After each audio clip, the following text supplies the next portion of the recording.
അല്ലാഹുവിനെ സൂക്ഷിച്ച് കഴിവിൻ്റെ പരമാവധി നല്ല മുഅ്മിനായി, മുസ്ലിമായി, മുത്തഖിയായി, മുഖ്ലിസായി ജീവിക്കാൻ സംസാരിക്കുന്ന ഞാനും കേൾക്കുന്ന നമ്മളിൽ ഓരോരുത്തരും ശ്രമിക്കണമെന്ന് ഞാൻ എന്നോടും നിങ്ങളോടും ഓർമ്മപ്പെടുത്തുകയാണ്, വസിയ്യത്ത് ചെയ്യുകയാണ്. മരിക്കുമ്പോൾ മുഅ്മിനായി മരിക്കാനുള്ള ഭാഗ്യം അല്ലാഹു നമുക്കെല്ലാവർക്കും പ്രദാനം ചെയ്യുമാറാകട്ടെ. മാനുഷികമായി സംഭവിക്കുന്ന എല്ലാ തെറ്റുകുറ്റങ്ങളും അല്ലാഹു നമുക്കെല്ലാവർക്കും പുറത്ത് മാപ്പ് നൽകുമാറാകട്ടെ. ചൂട് ശക്തിപ്പെടുകയാണ്. മഴ ഇടക്ക് വച്ച് ലഭിക്കുന്നുണ്ടെങ്കിലും ആളുകളുടെ സംസാരത്തിൽ ഒരാവി, ഭൂമിയിൽ നിന്നൊരാവി പുറത്തേക്ക് വരുന്നു. പലരും പറഞ്ഞു പോകുന്ന വാക്കാണ് സഹിക്കാൻ പറ്റുന്നില്ല ചൂട്. എന്തൊരു ചൂട്! ഇത് ഇന്നലകളിൽ ധാരാളമായി പറഞ്ഞ വാക്കാണ്. ഇടക്കാശ്വാസമായി ആകാശത്തിൻ്റെ മേലാപ്പിൽ നിന്ന് അല്പസമയം മഴയായി, വെള്ളമായി സർവശക്തനായ അല്ലാഹു വർഷിപ്പിച്ചു തന്നപ്പോൾ അല്പമൊന്ന് തണുത്തു എന്ന് ആശ്വസിച്ചവരും, അല്ല ചെറിയൊരു മഴ കിട്ടിയിട്ട് ചൂട് കൂടുകയാണ് ചെയ്തത് എന്ന് പറഞ്ഞവരുമൊക്കെയുണ്ട്.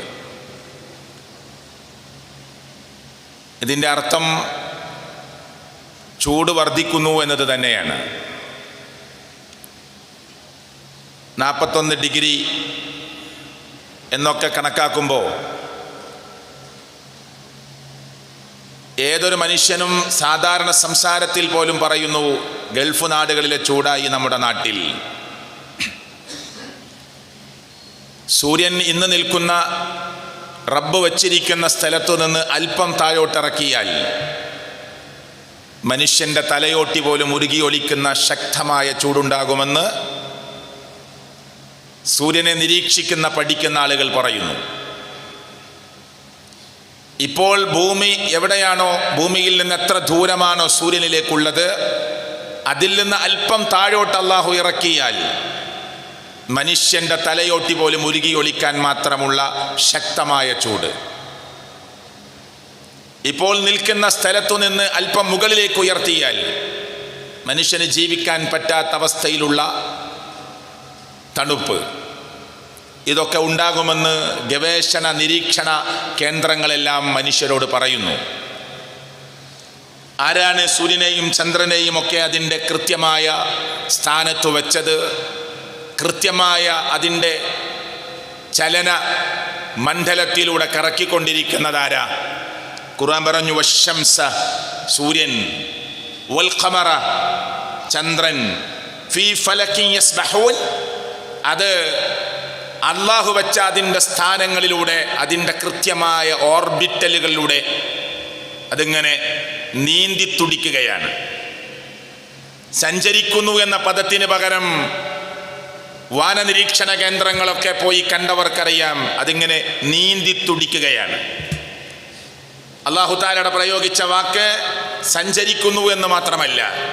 ആ ആയത്ത് ശ്രദ്ധിച്ചു നോക്കൂ നിങ്ങൾ. വശംസ വൽ ഖമറ, സൂര്യനും ചന്ദ്രനും, കുല്ലുൻ, എല്ലാം, അത് ഫീ ഫലകിൻ യസ്ബഹൂൻ, ഫീ ഫലകിൻ യസ്ബഹൂൻ, അതിങ്ങനെ നീന്തി തുടിക്കുകയാണ്, സഞ്ചരിക്കുകയാണ്. അപ്പോൾ സഹോദരങ്ങളെ, ഞാൻ പറയുന്നത് സൂര്യനെയും ചന്ദ്രനെയും ഒക്കെ ഏതിലൂടെ സഞ്ചരിക്കണം, എങ്ങനെ സഞ്ചരിക്കണം, എത്രത്തോളം സഞ്ചരിക്കണം, എത്ര വേഗതയിലാകണം, അതിൻ്റെ കൃത്യമായ ദൂരം എത്രയാകണം എന്നതൊക്കെ നിശ്ചയിച്ചത് ലോകരക്ഷിതാവായ സർവശക്തനായ അല്ലാഹുവാണ്. അതാ ഞാൻ അതിന് ഉദാഹരണമാണ് ഞാൻ പറഞ്ഞത്. ഇപ്പോൾ നിൽക്കുന്ന സ്ഥലത്ത് നിന്ന് കുറച്ചുകൂടി അകലെയാണ് ഭൂമിയെങ്കിൽ, സൂര്യനെങ്കിൽ അല്ലെങ്കിൽ ഭൂമിയെങ്കിൽ, രണ്ടിൻ്റെയും അകൽച്ച കുറച്ചുകൂടി കൂടുതലാണെങ്കിൽ മനുഷ്യൻ തണുത്ത് മരവിച്ചു പോകും. ഇതാരാ പറയുന്നത്? മുസ്ലിങ്ങളായ ഗവേഷകന്മാരും മുസ്ലിങ്ങളല്ലാത്ത ഗവേഷകന്മാരും എല്ലാവരും ഉറക്കെ പറയുന്നു. എന്നാൽ ഇപ്പോൾ നിൽക്കുന്ന ദൂരം അല്പം കുറഞ്ഞാൽ മനുഷ്യന്റെ തലയോട്ടി പോലും ഉരുകിയൊലിക്കാൻ മാത്രമുള്ള അതിശക്തമായ ചൂടാകുമെന്നും അതേ നിരീക്ഷണ ഗവേഷണ കേന്ദ്രങ്ങൾ മനുഷ്യരോട് പറയുന്നു. അപ്പോൾ റബ്ബിന് നാം എത്രത്തോളം സ്തുതി ചെയ്യണം, അവനെ എത്രത്തോളം സ്തുതിക്കണം. 5 നേരത്തെ നമസ്കാരങ്ങളിൽ 17 തവണ അഊദും ബിസ്മിയും കഴിഞ്ഞാൽ മനുഷ്യൻ പറയുന്ന വാക്ക് അൽഹംദുലില്ലാഹി റബ്ബിൽ ആലമീൻ. ലോകരുടെ രക്ഷിതാവായ അള്ളാഹുവിനാകുന്നു സ്തുതി എന്നല്ല, ലോകരുടെ രക്ഷിതാവായ അള്ളാഹുവിനാകുന്നു സർവസ്തുതിയും എന്നതാണ്. ഏതൊക്കെ സ്തുതിയുണ്ടോ എല്ലാ സ്തുതിയും അവനാണ്, ആ സ്തുതിക്കർഹനാണ് അവൻ എന്നാണ് മനുഷ്യൻ 5 നേരത്തെ നമസ്കാരത്തിലൂടെ പ്രിയപ്പെട്ടവരെ നാം പറഞ്ഞുകൊണ്ടിരിക്കുന്നത്. രണ്ടാമത്തെ കാര്യം, ചൂടും തണുപ്പും മാറി മാറി വരുമ്പോൾ എന്തൊരു ചൂടാണിത് എന്ന് ശാപത്തിന്റെ വർത്തമാനം പറയാൻ പാടില്ല എന്ന് മുഹമ്മദ് മുസ്തഫ സ്വല്ലല്ലാഹു അലൈഹി വസല്ലമ. എന്തൊരു തണുപ്പാണിത് എന്ന് പറയാൻ പാടില്ല. എന്ന് പറഞ്ഞാൽ അതൊരു പ്രയാസമായി എന്ന അർത്ഥത്തിൽ ഒരു ശാപത്തിന്റെ തലത്തിൽ നിന്നുകൊണ്ട് സംസാരിക്കാൻ പാടില്ല. ഒരു നശിച്ച ചൂട് എന്ന് പറയരുത്, ഒരു നാശമടഞ്ഞ തണുപ്പ് എന്ന് പറയരുത് എന്ന് അല്ലാഹുവിൻ്റെ പ്രവാചകൻ സ്വല്ലല്ലാഹു അലൈഹി വസല്ലമ പഠിപ്പിച്ചിട്ടുണ്ട് എന്ന്, അള്ളാഹുവിൻ്റെ അറിയിപ്പ് കിട്ടിയിട്ടുണ്ട് എന്ന് പ്രവാചകൻ മുഹമ്മദ് റസൂൽ സല്ലല്ലാഹു അലൈഹി വസല്ലമ നമ്മെ അറിയിക്കുകയാണ്. അബൂ ഹുറൈറ റളിയല്ലാഹു അൻഹുവിൽ നിന്ന് നിവേദനം ചെയ്യുന്ന ഹദീസിൽ കാണാം, അൻ അബൂ ഹുറൈറ റളിയല്ലാഹു അൻഹു ഖാല ഖാല റസൂൽ സല്ലല്ലാഹു അലൈഹി വസല്ലം. അബൂ ഹുറൈറ റളിയല്ലാഹു അൻഹുവിൽ നിന്ന് നിവേദനം ചെയ്യുകയാണ്, പ്രവാചകൻ സല്ലല്ലാഹു അലൈഹി വസല്ലമ പറഞ്ഞു, ഖാല അല്ലാഹ് പറഞ്ഞിട്ടുണ്ട്, അല്ലാഹ് അറിയിച്ചിട്ടുണ്ട്. എന്ത്? യസുബ്ബു ബനു ആദം അദ്ദഹറ, ആദമിന്റെ മക്കൾ കാലത്തെ ചീത്ത പറയുകയാണ്. ആദമിന്റെ മക്കൾ കാലത്തെ ചീത്ത പറയുന്നു. എന്തൊരു നശിച്ച ചൂട്, സഹിക്കാനാവാത്ത എന്തൊരു കനത്ത ചൂട്, നശിച്ച തണുപ്പ് എന്ന് മനുഷ്യൻ തണുപ്പിനെയും ചൂടിനെയും ഒക്കെ മാറി മാറി വരുമ്പോൾ കാലത്തെ തൊട്ട് മനുഷ്യൻ കാലത്തെ ശപിച്ചു വർത്തമാനം പറയുന്നു, ചീത്ത വാക്കുകൾ പറയുന്നു. അല്ലാഹ് അറിയിച്ചിട്ടുണ്ട്, വഅനദ്ദഹർ, ഞാനാണ് കാലം. നിങ്ങൾ കാലത്തെ കുറ്റം പറയുമ്പോൾ കാലം എന്നത് ഞാനാണ് എന്ന് അല്ലാഹു തആല പറയുന്നു എന്ന് റസൂൽ കരീം സല്ലല്ലാഹു അലൈഹി വസല്ലമ. ഹദീസ് ഇങ്ങനെയാണ് അവസാനിക്കുന്നത്, ഖാല അല്ലാഹ് പറഞ്ഞു, യസുബ്ബു ബനു ആദം അദ്ദഹറ വഅന അദ്ദഹറു ബിയദിൽ ലൈലു വന്നഹാർ, ഞാനാണ് രാവും പകലും ഒക്കെ നിശ്ചയിക്കുന്നത്, എൻ്റെ കയ്യിലാണ് രാവും പകലും, തണുപ്പും ചൂടുമൊക്കെ റബ്ബിന്റെ നിശ്ചയപ്രകാരമാണ് വരുന്നത്. അതുകൊണ്ട് അതിനെ ശപിച്ചുകൊണ്ടുള്ള ചീത്ത വർത്തമാനങ്ങളും വാക്കുകളും ഒരു മുസ്ലിമിന്റെ പക്കൽ നിന്നുണ്ടാകരുത് എന്നാണ് പ്രിയപ്പെട്ടവരെ റസൂൽ കരീം സല്ലല്ലാഹു അലൈഹി വസല്ലമ പറയുന്നത്. കനത്ത ചൂട്, തൊലിവരെ പൊളിഞ്ഞു പോകുന്ന കരിഞ്ഞു പോകുന്ന ചൂടാണെങ്കിൽ നമസ്കാരത്തിൽ നമുക്ക് വേണമെങ്കിൽ ളുഹറിന് അസറിലേക്കും അസറിന് ളുഹറിലേക്കുമൊക്കെ ഇങ്ങോട്ട് കൊണ്ടുവരികയും അങ്ങോട്ട് കൊണ്ടുപോവുകയും ഒക്കെ ചെയ്യാം, അതിൽ പ്രശ്നമില്ല. അങ്ങനത്തെ കടുത്ത ചൂടുണ്ടെങ്കിൽ, സഹിക്കാനാവാത്ത കടുത്ത തണുപ്പ്, പുറത്തിറങ്ങിയാൽ വിറച്ച് മരവിച്ചു പോകുമെങ്കിൽ നമുക്ക് വീട്ടിൽ വെച്ച് നമസ്കാരം നിർവഹിക്കുന്നതിന് പ്രശ്നമില്ല. അങ്ങനെ ഒരു ചൂടും അങ്ങനെ ഒരു തണുപ്പും നമ്മെ ബാധിച്ചിട്ടില്ലാത്തത് കൊണ്ട് ആ മേഖലയിലേക്ക് ഇപ്പോൾ പോകേണ്ട ആവശ്യമില്ല. അപ്പൊ ഞാൻ പറയുന്നത്, കാലം എന്നത് റബ്ബാണ് എന്ന് അല്ലാഹു അറിയിച്ചിട്ടുണ്ട്. അവനാണ് നമുക്ക് തണുപ്പ് നിശ്ചയിക്കുന്നത്, അവനാണ് നമുക്ക് ചൂട് നിശ്ചയിക്കുന്നത്. എന്നാൽ അതൊക്കെ ഒരു കാലാവസ്ഥയുടെ വ്യതിയാനങ്ങളാണ് എന്ന് പറഞ്ഞ് നിസ്സാരവൽക്കരിക്കരുത് എന്നാണ് പ്രവാചകൻ സല്ലല്ലാഹു അലൈഹി വസല്ലം നമ്മെ ബോധ്യപ്പെടുത്തുന്നത്. അതിൻ്റെ ശാസ്ത്രീയമായ വശങ്ങൾ, അതിൻ്റെ സയന്റിഫിക്കായ വശങ്ങൾ അതൊക്കെ ഉണ്ടാവാം. അതൊക്കെ കാലാവസ്ഥ നിരീക്ഷണ കേന്ദ്രങ്ങളിൽ നിന്ന് പല അറിയിപ്പുകളും വന്നേക്കാം. പക്ഷെ ഒരു മുസ്ലിം എന്ന നിലക്ക് അല്ലാഹു തആല ഈ ചൂടിനെ കുറിച്ച് എന്തു പറഞ്ഞു, ഈ തണുപ്പിനെ കുറിച്ച് എന്തു പറഞ്ഞിട്ടുണ്ട് എന്ന് അറിയുകയും പഠിക്കുകയും ചെയ്യേണ്ട ബാധ്യത എനിക്കും നിങ്ങൾക്കുമുള്ളത് കൊണ്ട് പ്രവാചകൻ സല്ലല്ലാഹു അലൈഹി വസല്ലമ നമ്മെ പഠിപ്പിച്ചു തരുന്ന ഒരു ഹദീസ് ഇങ്ങനെയാണ്. അൻ അബീ ഹുറൈറ, അബൂ ഹുറൈറ റളിയല്ലാഹു അൻഹുവിൽ നിന്ന് നിവേദനം ചെയ്യുകയാണ്, അനിൻ നബി സല്ലല്ലാഹു അലൈഹി വസല്ലമ, പ്രവാചകനെ തൊട്ടുകൊണ്ട് ഈ മഹാനായ സഹാബി ഉദ്ധരിക്കുകയാണ്. ഖാല, അല്ലാഹുവിന്റെ പ്രവാചകൻ പറയുകയാണ്, എന്താണ്? ഇഷ്തഖത്തിൻ നാറു ഇലാ റബ്ബിഹാ, നരകം അവന്റെ റബ്ബിനോട്, നരകത്തെ സംവിധാനിച്ച റബ്ബിനോട് പരാതി പറയുകയാണ്, ആവലാതി പറയുകയാണ്. നരകം റബ്ബിനോട്, നരകം ഇപ്പോൾ ഉണ്ട്, സ്വർഗം ഇപ്പോൾ ഉണ്ട്. ആ നരകം റബ്ബിനോട് പരാതി പറയുന്നു. എന്താ പരാതി? ഫഖാലത്, നരകം അല്ലാഹുവിനോട് പറയുന്നു, റബ്ബി, എന്റെ റബ്ബേ, അഖല ബഅലി ബഅല, എന്റെ ചില ഭാഗങ്ങളെ ഭക്ഷിച്ചു കളയുകയാണ് അല്ലാഹുവേ. നരകം അല്ലാഹുവിനോട് പറയാണ്, എന്റെ ചില ഭാഗങ്ങൾ മറ്റു ചില ഭാഗത്തെ ഭക്ഷിച്ചു കളയുന്നു, തിന്നുകളയുന്നു എന്ന് നരകത്തെ സംവിധാനിച്ച റബ്ബിനോട് ആവലാതി പറയുന്നു, പരാതി പറയുന്നു. ഫഅദിന ലഹാ ബിനഫസൈനി, അപ്പോൾ അല്ലാഹു അതിന് 2 നിശ്വാസങ്ങൾ നൽകുകയാണ്. 2 നിശ്വാസങ്ങൾ നൽകാൻ അവസരം നൽകുകയാണ്, അനുവാദം കൊടുക്കുകയാണ്. എന്താണ്? ഒന്ന് ഏത് സമയത്താണ്? ഒന്ന് ശൈത്യകാലത്താണ്, ഒന്ന് ഉഷ്ണകാലത്താണ്. ശരി, ശൈത്യകാലത്തൊരു നിശ്വാസവും ഉഷ്ണകാലത്തൊരു നിശ്വാസവും ഒരു നെടുവീർപ്പ് എന്ന് നമ്മൾ പറയുന്നത് പോലെ അനുവദിച്ചു കൊടുക്കുന്നു അല്ലാഹ് എന്ന് മുഹമ്മദ് റസൂൽ സല്ലല്ലാഹു അലൈഹി വസല്ലം. നഫസിൻ ഫിശ്ശിതാ വനഫസിൻ ഫിസ്സൈഫ്, ഒന്ന് ഉഷ്ണകാലത്താണ്, ഒന്ന് ശൈത്യകാലത്താണ്. ഫഅശദ്ദു മാ തജിദൂന ഫിൽ ഹർരി فأشد ما تجدون في الحر وأشد ما تجدون من زمهرير എന്ന് പ്രവാചകൻ മുഹമ്മദ് മുസ്തഫ സല്ലല്ലാഹു അലൈഹി വസല്ലം. ശക്തമായ തണുപ്പ് അതും അതിൽ നിന്നുള്ളതാണ്, അതിശക്തമായ ചൂടും നരകത്തിൽ നിന്നുണ്ടാകുന്നതാണ് എന്ന് പ്രവാചകൻ മുഹമ്മദ് റസൂൽ സല്ലല്ലാഹു അലൈഹി വസല്ലം. 2 നിശ്വാസങ്ങൾ അതിന് നൽകുന്നു. ഒന്ന് ചൂടുള്ള കാലത്താണ്, അതിശക്തമായ ചൂടുള്ള സമയം നരകത്തിനൊന്ന് നിശ്വസിക്കാൻ അല്ലാഹു അനുവാദം കൊടുക്കുന്നു. ആ നരകത്തിൽ നിന്നൊരു ആവി പുറത്തേക്ക് വരുന്നു. അതിൻ്റെ നരകം പുറത്തുവിട്ട ചൂടിൻ്റെ ചില അംശങ്ങളാണ് ഭൂലോകത്ത് മനുഷ്യർ അനുഭവിക്കുന്ന ശക്തമായ ചൂടിൻ്റെ ഭാഗമെന്നാണ് പ്രവാചകൻ മുഹമ്മദ് റസൂൽ സല്ലല്ലാഹു അലൈഹി വസല്ലമ നമ്മെ അറിയിക്കുന്നത്. عن أبي هريرة رضي الله عنه عن النبي صلى الله عليه وسلم قال إذا اشتد الحر فأبردوا بالصلاة. ചൂട് ശക്തമായാൽ നിങ്ങൾ നിസ്കാരത്തെ തണുപ്പിച്ചുകൊള്ളുക എന്ന് പറഞ്ഞാൽ, ഞാൻ നേരത്തെ പറഞ്ഞതാണ്, അതിപ്പോൾ ഇവിടെ വിശദീകരിക്കേണ്ട ആവശ്യമില്ല. നിസ്കാരത്തെ തണുപ്പിക്കുക എന്ന് പറഞ്ഞാൽ എന്താ? നിസ്കാരം വേണമെങ്കിൽ അസ്റിലേക്ക് പിന്തിപ്പിച്ചുകൊണ്ട് നിങ്ങൾക്ക് ആശ്വാസം എടുക്കാവുന്നതാണ്. അതിശക്തമായ ചൂടാണ് ഉള്ളതെങ്കിൽ ചൂടിന്റെ അതിശക്തമായ അവസ്ഥ എന്നത് മിൻ ഫൈഹി ജഹന്നം, നരകത്തിന്റെ ജ്വാലയിൽപ്പെട്ടതാണ്. നരകം ഇങ്ങനെ ആളിക്കത്തുന്നതിന്റെ ജ്വാലയിൽ നിന്ന് അതിന്റെ നിശ്വാസം പുറത്തേക്ക് വരുന്നതാണ്, ആവി പുറത്തേക്ക് വരുന്നതാണ് ഇന്ന് ലോകത്ത് അനുഭവിക്കുന്ന അതിശക്തമായ ചൂടിന്റെ ഭാഗമെന്ന് കളവ് പറയാത്ത പ്രവാചകൻ മുഹമ്മദ് മുസ്തഫ സല്ലല്ലാഹു അലൈഹി വസല്ലമ. എന്തിനാ ഞാനിത് പറഞ്ഞത്?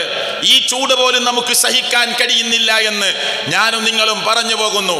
അത് നരകത്തിന് റബ്ബ് നിശ്വസിക്കാൻ കൊടുത്ത ഒരു ഉഷ്ണകാലത്ത് ഒരു തവണ ഒന്ന് നിശ്വസിക്കാൻ കൊടുത്തതിൻ്റെ ആ ചൂടിൻ്റെ, ശക്തമായ ചൂടിൻ്റെ ചില കാര്യങ്ങൾ പുറത്തേക്ക് വരുമ്പോൾ, നിശ്വാസങ്ങൾ പുറത്തേക്ക് വന്ന് എന്നെയും നിങ്ങളെയും ശക്തമായ ചൂട് ബാധിക്കുന്നുവെങ്കിൽ നരകം എന്ന് പറയുന്നത് നേരിട്ട് അനുഭവിക്കേണ്ടി വരുന്ന ഒരു ലോകത്തെക്കുറിച്ച് മുഅ്മിൻ ആലോചിക്കണം, മുസ്ലിം ആലോചിക്കണം എന്നതാണ് പ്രവാചകൻ മുഹമ്മദ് റസൂൽ സല്ലല്ലാഹു അലൈഹി വസല്ലമ ഇത് പറയുന്നതിലൂടെ എന്നെയും നിങ്ങളെയും ബോധ്യപ്പെടുത്തുന്നത്. അപ്പോ നമ്മൾ ചിന്തിക്കേണ്ടതുണ്ട്, എന്താണ് നാളെ അള്ളാഹു ഇന്ന് ഒരുക്കി വെച്ച് നാളെ മനുഷ്യ ലോകത്തെ കടത്താനുള്ള നരകത്തിന്റെ അവസ്ഥ. മനുഷ്യനും കല്ലും കത്തുന്ന നരകമെന്ന് പറയുന്നതിന്റെ അവസ്ഥ എന്താണ്? സത്യനിഷേധികൾക്ക് വേണ്ടി ഒരുക്കി വെച്ച നരകത്തിന്റെ അവസ്ഥ എന്തായിരിക്കും? ആ നരകമൊന്ന് നിശ്വസിക്കുമ്പോ മനുഷ്യന് സഹിക്കാനാവാതെ ഭൂമിയിൽ ജീവിക്കുന്ന മനുഷ്യർ പറയുന്നു, സഹിക്കാൻ പറ്റുന്നില്ലല്ലോ ചൂട്, എന്തൊരു ചൂടാണ് എന്ന്. നരകത്തിന് അനുവാദം കൊടുത്തുകൊണ്ട് നരകം ഒരു തവണ നിശ്വസിക്കുമ്പോ മനുഷ്യൻ പറഞ്ഞു പോകുന്നുവെങ്കിൽ, നരകമെന്ന് പറയുന്ന അഭീകരമായ ആ കത്തിജ്വലിക്കുന്ന നരകത്തിന്റെ അഗ്നികുണ്ടാരത്തിലേക്ക് നാളെയുടെ ലോകത്ത് റബ്ബ് അതിന്റെ പാറാവുകാരോട് പിടിച്ചു തള്ളാൻ പറയുന്ന ഹതഭാഗ്യവാന്മാരിൽ, ദൗർഭാഗ്യവാന്മാരിൽ ഞാനും നിങ്ങളും പെട്ടുപോയാൽ, അള്ളാഹു നമ്മെ കാത്തിരക്ഷിക്കുമാറാകട്ടെ, നമ്മളെങ്ങാനും പെട്ടുപോയാൽ എന്തായിരിക്കും നാളെയുടെ ലോകത്തിന്റെ അവസ്ഥ എന്ന് ഓരോ മുസ്ലിമും ആലോചിക്കണമെന്നതാണ്. ഇതുകൊണ്ടൊക്കെ പ്രവാചകൻ സല്ലല്ലാഹു അലൈഹി വസല്ലമയും അള്ളാഹു മനുഷ്യന്റെ മുമ്പിൽ പഠിപ്പിക്കാൻ ആഗ്രഹിക്കുന്നത്.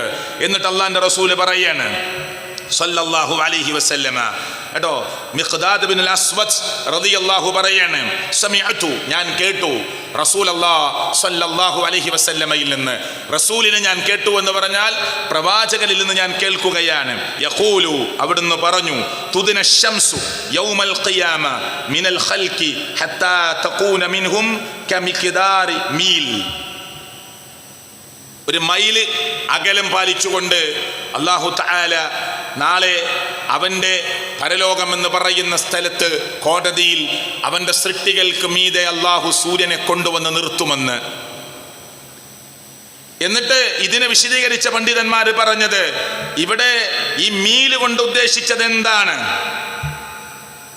അത് നമ്മളൊക്കെ മനസ്സിലാക്കുന്നത് പോലെ ഒരു മൈല് എന്നതാണോ? അല്ല, കണ്ണിൽ സുർമയിടാൻ ഉപയോഗിക്കുന്ന കോലിന് പറയുന്ന അത്ര അടുത്ത അളവാണോ? അല്ലാഹു അഅലം എന്ന് പണ്ഡിതന്മാർ അതിനെ വിശദീകരിക്കുന്ന സ്ഥലത്ത് പറയുന്നു. എന്ന് പറഞ്ഞാൽ നമ്മൾ മനസ്സിലാക്കിയ ഒരു മൈല് എന്ന ദൂരം തന്നെയാണോ? തലക്കുമീതേ എന്ന് പ്രയോഗം ഹദീസുകളിൽ വന്നിട്ടുണ്ടല്ലോ. പണ്ഡിതന്മാർ പറയുന്നു, ഏതായാലും മനുഷ്യന്റെ തൊട്ടടുത്ത് കൊണ്ടുവന്ന് നിർത്തും നാളെയുടെ ലോകത്ത് സൂര്യനെ. എന്നിട്ട് മനുഷ്യൻ അവന്റെ അവസ്ഥയെ മുഹമ്മദ് റസൂൽ സല്ലല്ലാഹു അലൈഹി വസല്ലമ പറയാണ്, ആ സമയം ചില മനുഷ്യന്മാർ ഏതുപോലെയായിരിക്കും? ഫയകൂനു നാസ്, ജനങ്ങളായിത്തീരും. ഏതുപോലെ? അലാ ഖദ്രി അമാലിഹിം ഫിൽ അറഖ് ഫമിൻഹും മൻ യകൂനു ഇലാ കഅബൈഹി, ചില ആളുകളുടെ നെരിയാണി വരെ വിയർപ്പിൽ മുങ്ങിക്കുളിച്ചിങ്ങനെ ഓരോരുത്തരുടെയും പ്രവർത്തനത്തിന്റെ തോതനുസരിച്ച് നാളെ റബ്ബിന്റെ അവൻ വിളിച്ചു ചേർത്ത മനുഷ്യർ ഒരുമിച്ച് കൂട്ടിയിട്ടുള്ള ആ മഹ്ശറയിൽ മനുഷ്യരെല്ലാവരും വന്നു നിൽക്കുമ്പോൾ ഓരോരുത്തരുടെയും അമലുകൾക്കനുസരിച്ച് കാലിന്റെ നെരിയാണി വരെ വിയർപ്പിൽ മുങ്ങി നിൽക്കുന്ന ആളുകൾ ഉണ്ടാകും. വമിൻഹും മൻ യകൂനു ഇലാ റുക്ബതൈഹി വമിൻഹും മൻ യകൂനു ഇലാ ഹഖവൈഹി വമിൻഹും മൻ യുൽജിംഹു അൽ അറഖു ഇൽജാമൻ. ഇങ്ങനെ ദീർഘമായ ഹദീസിൽ ആ കാര്യം വിശദീകരിച്ചു പോവുകയാണ് പ്രവാചകൻ സല്ലല്ലാഹു അലൈഹി വസല്ലമ. ചില ആളുകളുടെ പിന്നെ നെരിയാണി വരെ വിയർപ്പ്, ചില ആളുകൾ മുട്ടുകാല് വരെ വിയർപ്പ്, ചില ആളുകളുടെ അരവരെ വിയർപ്പിൽ, നെഞ്ചുവരെ, ഇങ്ങനെ മൂക്കുവരെ, ഈ വായ വരെ വിയർപ്പിൽ മുങ്ങി ബാലൻസ് തെറ്റി നിൽക്കുന്ന മനുഷ്യർ അവർ ചെയ്ത പ്രവർത്തനങ്ങളുടെ തോതനുസരിച്ച് വിചാരണയ്ക്ക് വേണ്ടി ഒരുമിച്ച് കൂടി നിൽക്കുന്ന, റബ്ബ് വിളിച്ച വിളിയാളം കേട്ടുകൊണ്ട് വന്നു നിൽക്കുന്ന അവന്റെ പ്രത്യേക കോടതിയിൽ ഉണ്ടാകുമെന്ന് അള്ളാഹുവിന്റെ പ്രവാചകൻ സല്ലല്ലാഹു അലൈഹി വസല്ലമ എന്നെയും നിങ്ങളെയും ഓർമ്മപ്പെടുത്തുകയാണ്. അന്ന് റബ്ബ് തണലിട്ട് കൊടുക്കുന്ന ചില വിഭാഗമുണ്ട് എന്ന് റമദാനിലെ തറാവീഹ് നമസ്കാരം കഴിഞ്ഞ് നാം ഒരു ക്ലാസ് എടുത്തപ്പോ, അതല്ലെങ്കിൽ നിങ്ങൾ പലപ്പോഴായി അർശിന്റെ തണൽ ലഭിക്കുന്ന ആളുകളെ കുറിച്ചൊക്കെ കേട്ടതിൽ, ഈ സമയത്ത് ചില ആളുകൾക്ക് റബ്ബ് ഇങ്ങനെ പ്രത്യേക തണൽ വിരിച്ചു കൊടുക്കുകയാണ്. അത് സാന്ദർഭികമായി ഈ വിഷയത്തിലേക്ക് ചേർത്തി പറയേണ്ടത് കൊണ്ട് ഞാനതൊന്ന് പെട്ടെന്ന് ഓടിച്ചു പോവുകയാണ്. അബൂ ഹുറൈറ റളിയല്ലാഹു അൻഹുവിൽ നിന്ന് നിവേദനം ചെയ്യുന്ന ഹദീസിൽ കാണാം, സബഅതുൻ, 7 വിഭാഗം ആളുകൾ, യുളില്ലുഹുമുല്ലാഹു തആല ഫീ ളില്ലിഹി യൗമ ലാ ളില്ല ഇല്ലാ ളില്ലുഹു, പടച്ചവന്റെ തണലല്ലാതെ ഒരു തണലും കിട്ടാത്ത ആ ദിവസം, ആ പ്രത്യേക സമയം 7 വിഭാഗം ആളുകൾക്ക് റബ്ബ് ഈ നെരിയാണി വരെ, മുട്ടുകാല് വരെ, ഊര വരെ, നെഞ്ചിടം വരെ, കഴുത്തുവരെ, മൂക്കത്തോളം വിയർപ്പിൽ മുങ്ങിക്കുളിച്ച് നിൽക്കുന്ന, റബ്ബ് വിളിച്ച വിളിയാളത്തിന് ഉത്തരം നൽകി എല്ലാ മനുഷ്യരും വന്നു നിൽക്കുന്ന, അമലുകൾക്കനുസരിച്ച് ഇങ്ങനെ വിയർപ്പിൽ മുങ്ങിക്കുളിച്ച് നിൽക്കുന്ന പ്രത്യേകമായ ആ സമയത്ത് ഒരു തണലും കിട്ടാത്ത നേരം റബ്ബ് പ്രത്യേകമായ തണലിട്ട് കൊടുക്കും. ആർക്ക്? 7 വിഭാഗം ആളുകൾക്ക്. അതിൽ ഒന്നാരാണ്? ഞാൻ വേഗം പറഞ്ഞു പോവുകയാണ്. ഇമാമുൻ ആദിൽ, ഒന്ന് നീതിമാനായ ഇമാമാണ്, ഭരണാധികാരിയാണ്. അത് ഇസ്ലാമിക ഭരണമുണ്ടെങ്കിൽ അവിടുത്തെ ഭരണാധികാരി നീതിമാനാകണം. വിശദീകരിക്കാൻ സമയമില്ല. നമ്മൾ ഒരു ചെറിയ പ്രസ്ഥാനത്തിൻ്റെ നേതാക്കന്മാരാണെങ്കിൽ അതിൽ നീതിമാനായിരിക്കണം. ഒരു ക്ലബിൻ്റെ ലീഡറാണെങ്കിൽ നീതിമാനായിരിക്കണം. ഒരു പള്ളിയുടെ ഉത്തരവാദിത്തം വഹിക്കുന്ന ആള് നീതിമാനായിരിക്കണം. ഒരു സാംസ്കാരിക കേന്ദ്രത്തിന്റെ ഉത്തരവാദിത്തം വഹിക്കുന്ന ആള് നീതിമാനായിരിക്കണം.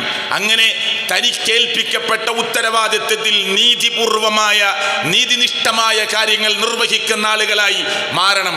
അവർക്ക് അള്ളാഹുവിന്റെ അർശിന്റെ തണലുണ്ട്. അള്ളാഹു അനുഗ്രഹിക്കുമാറാകട്ടെ. അപ്പൊ ഒന്ന് ഇമാമുൻ ആജിൽ, രണ്ട് അള്ളാഹുവിന് ഇബാദത്ത് ചെയ്ത് ജീവിച്ച യുവാവ്. അവിടെ വയസ്സായ ആളെ എടുത്തു പറയുന്നില്ല. റബ്ബ് അനുഗ്രഹിച്ച് പ്രായം അങ്ങോട്ടെത്താൻ പറ്റുമെങ്കിൽ നിങ്ങൾക്കും ആ യൗവനം കിട്ടിയിട്ടുണ്ട്. അതുകൊണ്ട് പിന്നെ യൗവനം കഴിഞ്ഞിട്ടാണല്ലോ പ്രായമാകുന്നത്. അതുകൊണ്ട് യൗവനത്തെ റബ്ബ് എടുത്തു പറയുകയാണ്. കാരണം 60-ലും 70-ലും എത്തുമ്പോ മുസ്ലിമിന്റെ ശരാശരി ജീവിതകാലത്തെ പ്രവാചകൻ മുഹമ്മദ് റസൂൽ സല്ലല്ലാഹു അലൈഹി വസല്ലം പറഞ്ഞത് 60-ന്റെയും 70-ന്റെയും ഇടയിലാണ്. അത്ര കിട്ടിയാൽ പൂർണ്ണമായ ആയുസ് കിട്ടി എന്നർത്ഥം. 70-ന്റെ മുകളിൽ കിട്ടിയാൽ ബോണസ് കിട്ടിയതാണ് എന്ന് അള്ളാഹുവിന്റെ പ്രവാചകൻ സല്ലല്ലാഹു അലൈഹി വസല്ലം പഠിപ്പിക്കുകയാണ്. അതിന് പ്രത്യേകം മറുപടി പറയണം. അപ്പോ ശരാശരി ഒരു മുസ്ലിമിന്റെ ജീവിതകാലം എന്ന് പറഞ്ഞാൽ 60-ന്റെയും 70-ന്റെയും ഇടയിലാണ് എല്ലാ മനുഷ്യരുടെയും. അള്ളാഹുവിന്റെ റസൂൽ 63-ലാണ് ലോകത്തോട് വിട പറഞ്ഞത്. അബൂബക്കർ സിദ്ദീഖ്, ഉമർ ഇബ്നുൽ ഖത്താബ് അവരൊക്കെ ഏകദേശം അതേ പ്രായത്തിലാണ് ലോകത്തോട് വിട പറഞ്ഞത്. എന്ന് പറഞ്ഞാൽ 63-ൽ മരിക്കുക എന്നത് ഒരു പ്രത്യേകതയുള്ള മരണമാണ് എന്ന് പറയാനല്ല, മറിച്ച് 60-ന്റെയും 70-ന്റെയും ഇടയിലാണ് ശരാശരി ഒരു മനുഷ്യന്റെ ജീവിതകാലം. അപ്പോ അത്രയ്ക്ക് കിട്ടിയാൽ നല്ലൊരു ജീവിതകാലം കിട്ടി എന്നർത്ഥം. അപ്പൊ ഇതിന്റെ അവനെ യുവാവിന് എടുത്തു പറയുന്നത്, ഈ 60-ലെത്തിയ ആള് നമ്മുടെ വാപ്പ, 70-ലെത്തിയ നമ്മുടെ വാപ്പ, അവർക്കും കിട്ടിയിട്ടുണ്ട് 20-ഉം 25-ഉം 30-ഉം 35-ഉം ഒക്കെ. എന്നിട്ടാണ് അങ്ങോട്ട് എത്തിയത്. ആ തിളങ്ങുന്ന സമയം, ചോരത്തിളപ്പുള്ള സമയം, ഭാര്യയുടെ മുഖത്തടിച്ചാൽ തിരിച്ച് അവൾക്കൊന്നും പറയാൻ പറ്റാതെ നിസ്സഹായായി നിൽക്കുന്ന സമയം അല്ലേ? ഉണ്ട് അങ്ങനെയൊക്കെ. ആ വാപ്പയോടും ഉമ്മയോടും തട്ടിക്കയറുമ്പോ തിരിച്ചൊന്ന് ഒരു വാക്ക് പോലും നിങ്ങളോട് പറയാൻ പറ്റാതെ ദുർബലനായി നിൽക്കുന്ന മാതാപിതാക്കളുള്ള വീട്, അങ്ങനെയൊക്കെയുണ്ട്. ആരടാ എന്ന് ചോദിക്കുമ്പോ തന്റെ ഇടത്തോടുകൂടി ഞാനടാ എന്ന് മറുപടി പറയുന്ന അഭിമാനത്തിന്റെ പ്രായമാണ് എന്ന് തോന്നുന്ന സമയം. ആ സമയം നീ പടച്ചവൻ ഇഷ്ടപ്പെടാത്ത റൂട്ടിലേക്ക് തിരിച്ചുവിടാതെ, ലോകരക്ഷിതാവായ റബ്ബ് തന്നതാണ് എന്റെ ആരോഗ്യം, ഇത്ര പവറുള്ള മസിൽ തന്നതവനാണ്, ആരോഗ്യം നൽകിയതവനാണ്, ഈ ജീവിതത്തിന്റെ ഉപാധികൾ കണ്ടെത്താനുള്ള മാർഗം നൽകിയതവനാണ്. എന്നേക്കാൾ ദുർബലരായ മനുഷ്യരുണ്ട്, ശാരീരിക വൈകല്യങ്ങൾ ഉള്ളവരുണ്ട്, കണ്ണ് കാണാത്തവരുണ്ട്, ചെവി കേൾക്കാത്തവരുണ്ട്. എല്ലാം ഒത്തിണങ്ങിയ ഒരു ശരീരത്തെയും ബോഡിയെയും തന്ന റബ്ബ് അവനാണ്. അതുകൊണ്ട് എന്റെ റബ്ബിന്റെ മുമ്പിൽ ഞാൻ നന്ദിയുള്ള ചെറുപ്പക്കാരനായി ജീവിക്കണമെന്ന് തീരുമാനിച്ച് വൃത്തികെട്ട മായാലോകത്തിലേക്ക് മാടി വിളിക്കുമ്പോ ഇല്ല എന്ന് പറയണം. അങ്ങനെ പറയാൻ കഴിയുന്ന ചെറുപ്പക്കാരൻ ഷാബ് അല്ലേ? വിളിപ്പാടകലയാണ് ഇടവണ്ണ. ഇടവണ്ണയുടെ പുറത്ത് ജാമിയ കോളേജിന്റെ പരിസരത്ത് ഒരു ചെറുപ്പക്കാരൻ വെടിയേറ്റ് മരിച്ചു. കാരണം നമുക്കറിയില്ല. അതൊക്കെ അന്വേഷണ ഉദ്യോഗസ്ഥന്മാർ കണ്ടെത്തേണ്ടതാണ്. വെടിവെച്ചു കൊന്നു എന്ന് പറയുന്ന പ്രതി എന്ന് പറയുന്നവനും ഒരു 30 വയസ്സ് പ്രായമുള്ള മനുഷ്യനാണ്. 2 ചെറുപ്പക്കാരൻ ഒപ്പം നടക്കുന്നവർ, ഒരുമിച്ച് ജീവിക്കുന്നവർ അല്ലേ? ഏത് പ്രശ്നമാകട്ടെ, പ്രശ്നത്തിന്റെ കാതലും പ്രശ്നത്തിന്റെ ശാഖകളൊന്നും നമുക്കറിയില്ല. പക്ഷേ പ്രശ്നങ്ങൾക്ക് പരിഹാരങ്ങളുണ്ട്. അതുകൊണ്ട് വെടിവെച്ച് കൊന്നു തീർക്കുകയാണ് മനുഷ്യർ. ഇതൊക്കെ ഉണ്ട് ലോകത്ത്, ഒരു പ്രശ്നമില്ല. നാളെ റബ്ബിന്റെ കോടതിയിൽ ഇവിടുന്ന് കേസ് ചിലപ്പോൾ തെളിഞ്ഞില്ല എന്ന് വരും, മനസ്സിലായില്ലേ? പ്രതി രക്ഷപ്പെട്ടെന്ന് വരും, കുറ്റവാളി നിരപരാധിയായി പുറത്തു വന്നേക്കും. ആയിരങ്ങളുടെ കൺമുമ്പിൽ വെച്ച് പാവപ്പെട്ട പെൺകുട്ടിയെ ഉപദ്രവിക്കാൻ ശ്രമിച്ച് വലിച്ച് ട്രെയിനിന് താഴെയിട്ട് അങ്ങനെയൊക്കെയുള്ള മനുഷ്യന്മാർ കുറ്റവാളികൾ എന്ന് കോടതിയുടെ ജഡ്ജി ഇത് കാണാത്തത് കൊണ്ട്, തെളിവിന്റെ അഭാവം എന്ന് ജഡ്ജിക്ക് തോന്നിയത് കൊണ്ട്, കേസ് തെളിയിക്കാൻ ഏൽപ്പിക്കപ്പെട്ട വക്കീലിന് സാധിക്കാത്തത് കൊണ്ട്, കിടന്നിരുന്ന ജയിലിൽ നിന്ന് നന്നായി ശാപ്പാടടിച്ച് തടി നല്ല കൊടുത്ത് വെളുത്ത് മിനുങ്ങി പുറത്തു വന്ന് ലോകത്തിന്റെ മുന്നിൽ വിലസി നടക്കുന്ന ആളുകൾ ഉണ്ടായേക്കാം.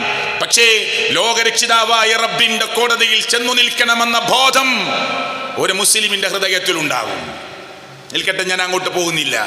അപ്പോ നല്ല ചോരത്തിളപ്പുള്ള സമയം, ആ സമയമാണ് സുഹൃത്തുക്കളെ, അള്ളാഹുവിനെ കൂടുതൽ ഓർക്കാൻ പറ്റേണ്ടത്. എനിക്കൊന്നും ചെയ്യാൻ കഴിയില്ല, ഇനി എനിക്കിപ്പോൾ ഒന്നും പോകാൻ കഴിയില്ല, ഇനി എനിക്ക് ഒരു സ്ഥലത്തേക്കും പോകാൻ യാത്ര ചെയ്യാൻ പറ്റണില്ല.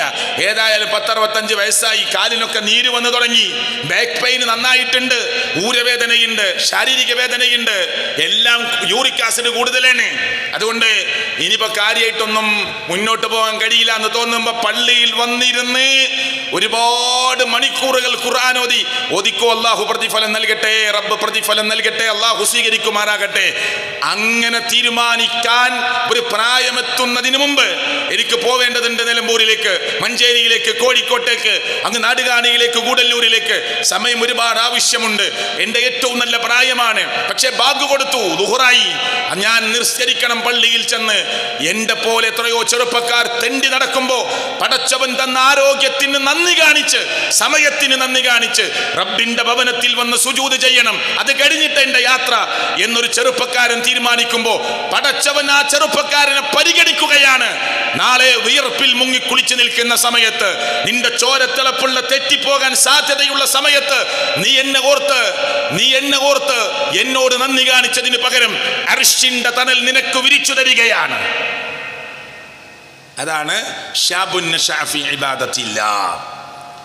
3 വറജുലുൻ ഖൽബുഹു മുഅല്ലഖുൻ ഫിൽ മസാജിദ്. പള്ളിയുമായി നല്ല ബന്ധമുള്ള മനുഷ്യന്റെ അവന്റെ ഹൃദയം പള്ളിയായിട്ട് കെട്ടിയിട്ടിരിക്കുക. ഒരു കയറ് പള്ളിയിൽ നിന്ന് അവന്റെ ഖൽബിലേക്ക് ഇങ്ങനെ പോവുക. ളുഹർ കഴിഞ്ഞ് പോകുമ്പോൾ തന്നെ മനസ്സിലുള്ളത് അസറിന് ജമാഅത്തിനെത്തണമെന്ന, അസർ കഴിഞ്ഞ് പോകുമ്പോൾ മനസ്സിലുള്ളത് മഗ്രിബിന് ജമാഅത്തിനെത്തണമെന്ന, മഗ്രിബ് കഴിഞ്ഞ് പോകുമ്പോൾ ഇശാഇന് ജമാഅത്തിനെത്തണം, ഇശാ കഴിഞ്ഞ് ഉറങ്ങാൻ പോകുമ്പോൾ സുബഹിക്ക് നേരത്തെ അറിയണം, ജമാഅത്തിനെത്തണം. ഇവന്റെ ഖൽബും പള്ളിയും തമ്മിൽ ഇങ്ങനെ ബന്ധിച്ചിരിക്കുകയാണ്. അങ്ങനെ ചില മനുഷ്യരുണ്ടാകും. ആ മനുഷ്യരെ അല്ലാഹ് അർശിന്റെ തണൽ കൊടുത്ത് പരിഗണിക്കും. ഏതായാലും കരുണച്ചിക്കും പള്ളിപ്പടിക്കും കയറിയതാണ്, എന്നാ പിന്നെ മഗ്രിബ് നിസ്കരിക്കുക പള്ളി കയറിയിട്ട് നല്ല, മനസ്സിലായില്ലേ? മീനും വാങ്ങി പോയി, ഇശാഇന്റെ ബാങ്ക് കൊടുത്തു, പള്ളിക്ക് വീട്ടിലെത്തിയപ്പോ അപ്പം അങ്ങോട്ട് വരണം, ഒരു കയറിങ്ങനെ വലിക്കണം നിങ്ങളെ പള്ളിക്ക്. അല്ലാതെ ഏതായാലും കുളിച്ചൊരുങ്ങി കൂലിപ്പണിയും കഴിഞ്ഞ് ആ ജോലിയൊക്കെ കഴിഞ്ഞ് ഏതൊക്കെ ഫീൽഡിലുള്ള ആളുകളാ, ഒന്ന് മഗ്രിബിന്റെ നേരത്ത് ഒരു 6 മണിയായപ്പോ അങ്ങാടിക്ക് ഇറങ്ങിയപ്പോ കരിനീച്ചിക്കും പള്ളിപ്പടിക്കും ഇടക്കിടക്കും വന്നപ്പോ അപ്പൊ പോയി ഒരു മഗ്രിബ് നിസ്കരിച്ചു. പിന്നെ ഇശാ ഇല്ല, ഇശാഇന് പള്ളിക്കില്ല, സുബഹിക്ക് പള്ളിക്കില്ല. അതാ മുനാഫിക്കിന്റെ ലക്ഷണം, അതുകൊണ്ടാ പറഞ്ഞത് പള്ളിയുമായി നിരന്തരമായ ബന്ധമുള്ള ഖൽബ് അവനും അല്ലാഹ് അർശിന്റെ തണൽ കൊടുക്കുമെന്ന് മുഹമ്മദ് റസൂൽ സ്വല്ലല്ലാഹു അലൈഹി വസല്ലമ. വറജുലാനി, 2 മനുഷ്യന്മാർ, തഹാബ ഫില്ലാഹി ഇജ്തമഅ അലൈഹി വതഫറഖ അലൈഹി. ആ രണ്ടാളും ഇഷ്ടപ്പെട്ടത് അല്ലാഹ്ക്ക് വേണ്ടിയാ. ഞാൻ ഒരാളെ ഇഷ്ടപ്പെട്ടത് അള്ളാഹ്ക്ക് വേണ്ടിയാ. ഞാൻ പറയണം, നിന്നെ ഞാൻ ഇഷ്ടപ്പെടുന്നത് അള്ളാഹുവിന് വേണ്ടിയാണ്, പടച്ചോന്റെ ദീനിന് വേണ്ടിയിട്ടാണ് നിന്നെ ഇഷ്ടപ്പെട്ടത്. വേറെ നിന്നെ ചുറ്റിപ്പറ്റിയൊന്നും വാങ്ങാനില്ല കേട്ടോ, നിന്നെ ചുറ്റിപ്പറ്റിയൊന്നും നേടാനില്ല. പിന്നെ ഇങ്ങനെ കുറുങ്ങി നിന്നത് എന്തെങ്കിലും ലാഭം ഉണ്ടാക്കാനില്ല. നിന്നെ ഞാൻ ഇഷ്ടപ്പെട്ടത് അള്ളാഹുവിന് വേണ്ടിയാണ്. ഇനി നിന്നോട് ഞാൻ മാറി നിൽക്കുന്നു, നിന്നെ വേറിട്ട് നിൽക്കണമെന്ന് തോന്നുന്നു, നിന്നോട് താൽക്കാലികമായി രാജി പറയണമെന്ന് തോന്നുന്നു, അതും അള്ളാഹുവിന് വേണ്ടിയാണ്. നീ ശരിയാവാത്തത് കൊണ്ട്, നിന്റെ വൃത്തികെട്ട സ്വഭാവം മാറാത്തത് കൊണ്ട്, നീ പടച്ചവൻ ഇഷ്ടപ്പെടാത്തത് ചെയ്യുന്നത് കണ്ടിട്ട് ഉപദേശിച്ചിട്ട് ശരിയാവാത്തത് കൊണ്ട് നിന്നോട് രാജി പറയേണ്ടി വരുന്നു. ഒരു മനുഷ്യനോട് വേർപെടേണ്ടി വരുന്നതും അള്ളാഹുവിന് വേണ്ടിയാകണം. ഒരു മനുഷ്യനെ ഇഷ്ടപ്പെട്ടതും അള്ളാഹുവിന് വേണ്ടിയാകണം. അർശിന്റെ തണലുണ്ട് എന്ന് മുഹമ്മദ് മുസ്തഫ സ്വല്ലല്ലാഹു അലൈഹി വസല്ലമ. വറജുലുൻ ദഅതുഹു, ഒരു മനുഷ്യൻ, ആ മനുഷ്യനെ ക്ഷണിച്ചു. ആര്? ഇംറഅത്തുൻ, ഒരു പെണ്ണ്, ദാത്തു മൻസിബിൻ വജമാലിൻ, നല്ല കുലീന കുടുംബത്തിൽ തെണ്ടി നടക്കുന്ന ഒരു പെണ്ണൊന്നുമല്ല. അങ്ങാടിയിൽ ഇങ്ങനെ 24 hours രാത്രിയും പകലും വ്യത്യാസമല്ലാതെ തെരുവിൽ തെണ്ടി നടക്കുന്ന ഒരു പെണ്ണല്ല. നല്ല കുലീന കുടുംബത്തിൽപ്പെട്ട പെണ്ണ്, ആരും ആ പെണ്ണിനെ തെറ്റിദ്ധരിച്ചിട്ടില്ലാത്ത പെണ്ണ്, മാന്യതയാണ് എന്ന് വിചാരിക്കുന്ന ഒരു സ്ത്രീ, നല്ല സൗന്ദര്യവതിയായ ഒരു പെണ്ണ് നിന്നെ ക്ഷണിച്ചു. വാ എൻ്റെ വീട്ടിലേക്ക്, ആരുമില്ല എൻ്റെ വീട്ടിൽ, നീ വിളിക്ക് ഞാൻ വരാം എന്ന് പറഞ്ഞു. ഭർത്താവില്ല എൻ്റെ വീട്ടിൽ ഉമ്മയില്ല വാപ്പയില്ല, കുലീന കുടുംബത്തിൽപ്പെട്ട അതേ നല്ല സൗന്ദര്യവതിയായ ഒരു പെണ്ണ് തിന്മയിലേക്ക് നിന്നെ ക്ഷണിച്ചപ്പോ ആ മനുഷ്യൻ പറഞ്ഞു, ഫഖാല ഇന്നി അഖാഫുല്ലാഹ്, എനിക്ക് പേടിയാണ് അല്ലാഹുവിനെ, എനിക്ക് അല്ലാഹുവിനെ പേടിയാണ്. ആള് കാണുമെന്ന പേടിയല്ല, നിന്റെ ആങ്ങളെ അറിയുമെന്ന പേടിയല്ല, നിന്റെ വാപ്പ വരുമോ എന്ന പേടിയല്ല, നാട്ടുകാർ കാണുമോ എന്ന പേടിയല്ല. ഇന്നി അഖാഫുല്ലാഹ്, എനിക്ക് എൻ്റെ റബ്ബിനെ പേടിയാണ്. പിന്നെ ഓന് അർശിന്റെ തണല് കൊടുക്കണ്ടേ? അല്ല പറയണ് അവൻ അർശിന്റെ തണലുണ്ട്. വറജുലുൻ തസദ്ദഖ ബിസ്വദഖത്തിൻ ഫഅഖ്ഫാഹാ ഹത്താ ലാ തഅലമ ശിമാലുഹു മാ തുൻഫിഖു യമീനുഹു. ഒരു മനുഷ്യൻ സംഭാവന കൊടുക്കുന്ന ആളാണ്. വലത് കൈ കൊടുത്തത് ഇടത് കൈ പോലും അറിയില്ല. അങ്ങനെ കൊടുത്തുകൊണ്ടിരിക്കുന്ന ആളാ. ആപത്തുനിന്ന് തടയും. സംഭാവന കൊടുത്താൽ സ്വത്ത് വർദ്ധിക്കും കേട്ടോ, ബറക്കാത്തുകൾ കൂടും. അങ്ങനെ കുറേ ഗുണങ്ങളുണ്ട്. അർശിന്റെ തണല് കൊടുക്കുക അല്ല. സംഭാവന കൊടുത്ത ആളാ, സ്വതക്ക കൊടുത്ത ആളാ. ആരും കാണാനല്ല. മരിച്ചു എന്നറിഞ്ഞപ്പോ മയ്യത്തിനുള്ള 3 തുണി വാങ്ങിയിട്ട് ഒച്ചുണ്ടാക്കിയ ആളല്ല. ഞാൻ മയ്യത്തിന്റെ തുണി കൊടുത്തിട്ടുണ്ട്, എവിടെയൊക്കെ ഉണ്ട് കേൾക്കാത്തവരോടൊക്കെ ചോദിച്ച് ഒച്ചുണ്ടാക്കിയ ആളല്ല. പിന്നെ മിണ്ടാതെ പോയിട്ട് സ്വകാര്യമായി നന്മ ചെയ്യുക. വലത് കൈ കൊടുത്തത് ഇടത് കൈ പോലും അറിയാതെ സ്വതക്ക കൊടുത്തോണ്ടിരിക്കുക. ചിലപ്പോൾ നിങ്ങൾ കൊടുക്കുന്നത് നിങ്ങളെ പറ്റി പറയണ്ടാവും പിഷ്കനാണ് എന്ന്. ആയിക്കോട്ടെ, സാരമില്ല, നിങ്ങൾ കൊടുത്തോണ്ടിരുന്നാൽ മതി. ആരും അറിയണമെന്നില്ല.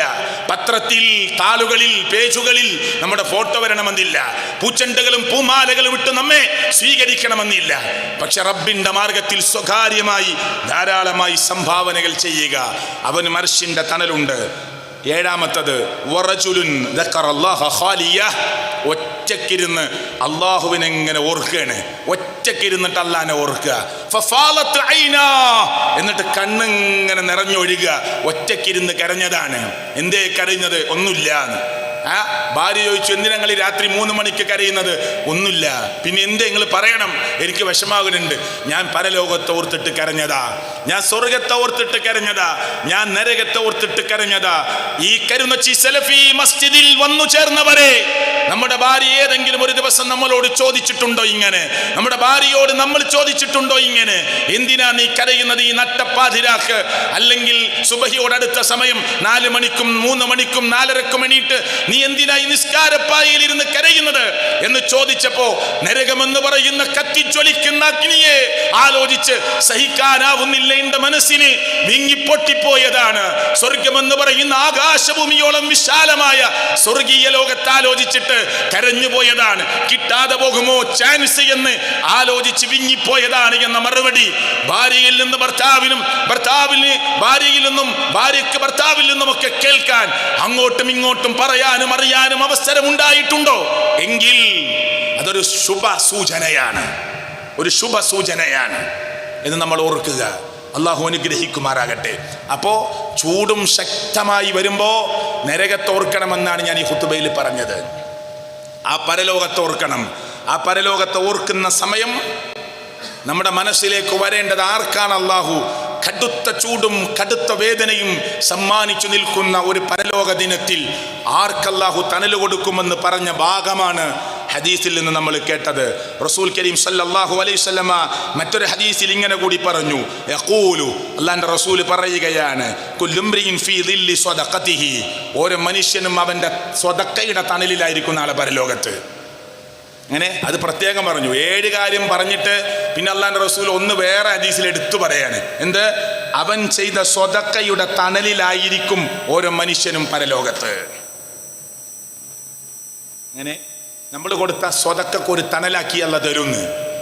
നാളെ പരലോകത്ത് എല്ലാവരും ഇങ്ങനെ ചുട്ടുപൊള്ളി വേദനിച്ച് വേർത്ത് കുളിച്ച് നിൽക്കുമ്പോൾ ഓരോ മനുഷ്യരും അവർ നൽകിയ സ്വദഖയുടെ സംഭാവനയുടെ തണലിലായിരിക്കുമെന്ന് കളവ് പറയാത്ത മുഹമ്മദ് മുസ്തഫ സല്ലല്ലാഹു അലൈഹി വസല്ലമ.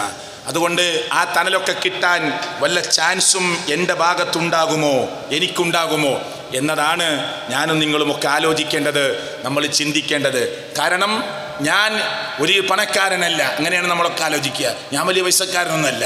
പക്ഷേ എൻ്റെ കയ്യിലുള്ള 1000 500 എൻ്റെ കയ്യിലുള്ള 100 അതിൻ്റെ ഒരംശം, ഇത്ര ശതമാനം, അതിനേക്കാൾ വേദനിക്കുന്ന ഒരു മനുഷ്യന് സ്വകാര്യമായി കൈമാറാൻ എനിക്ക് സാധിച്ചിട്ടുണ്ടോ എന്ന് കണ്ണീരിൽ കുളിച്ചു നിൽക്കുന്ന ഒരു മനുഷ്യൻ്റെ കണ്ണുനീര് സ്വാന്തനത്തിൻ്റെ വർത്തമാനം പറഞ്ഞ് ആ സമാശ്വാസത്തിൻ്റെ ഒരു ചെറിയ സംഖ്യ കയ്യിലേൽപ്പിച്ച് ആ കണ്ണുനീർ തുടച്ചു മാറ്റാൻ സാധിച്ചിട്ടുണ്ടോ? ഹോസ്പിറ്റലിൻ്റെ വരാന്തയിൽ കാത്തുനിന്ന് എന്തു ചെയ്യണമെന്നറിയാതെ ഉമ്മയെക്കുറിച്ച് ആലോചിച്ച് നിൽക്കുന്നവനോട്, ഉപ്പയെക്കുറിച്ച് ആലോചിച്ച് നിൽക്കുന്നവനോട് ഒരു ഫോൺ കോൾ, ആശ്വാസത്തിൻ്റെ ഒരു ഫോൺ കോൾ ഒന്നും കൊടുക്കാൻ കഴിയില്ലെങ്കിലും പ്രിയപ്പെട്ടവരെ എന്തു ചെയ്തു, എന്താക്കും, എങ്ങനെ മുന്നോട്ട് പോകും, നമുക്കൊന്ന് ഇറങ്ങി നോക്കണോ? ആരോടെങ്കിലും ഒന്ന് രണ്ട് വ്യക്തികളോട് ചോദിച്ചു നോക്കണോ? എൻ്റെ കയ്യിൽ ക്യാഷായിട്ടില്ല, ഞാനൊന്ന് ഇറങ്ങണോ എന്നൊരു സമാധാനത്തിൻ്റെ വാക്ക് പർവ്വതം കത്തി നിൽക്കുന്നത് പോലെ കത്തിജ്വലിച്ചു നിൽക്കുന്ന കൽബിനുള്ളിലേക്ക് ലോഡ് കണക്കിന് വെള്ളമൊടിച്ച് തണുപ്പിക്കുന്നത് പോലെ സമാധാനത്തിന്റെ കുളിർമയേകുന്ന വർത്തമാനമാണത്. കൊടുക്കാൻ പറ്റിയിട്ടുണ്ടോ? നമുക്ക് ഉണ്ടോ? അതൊക്കെ നമ്മൾ ആലോചിക്കുക. എന്നിട്ട് ശരി, എത്ര വേണം? ഇത്ര വേണം, വലിയ സംഖ്യയാണ്.